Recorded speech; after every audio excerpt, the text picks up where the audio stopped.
Hello, I'm Johan Goya and I'm 15 years old. I play handball in Basque Country. Hello, I am Adrian. I'm Spanish and French, and I love surfing. Hello everyone, I'm Darius from Cluj-Napoca.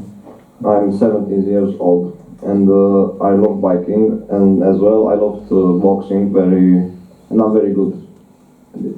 My favorite activity is swimming in my free time. If I can do that, it's my pleasure. My name is Robert, I'm from Riga, Latvia. I'm 19 years old. Something I can say about myself that I love learning languages, love meeting new people, and I especially love Erasmus projects.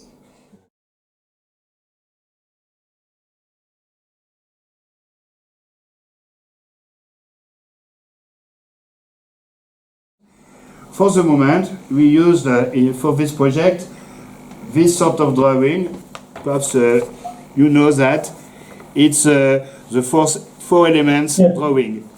So I think we have some talents, some ideas for the students to find ideas and make another logo.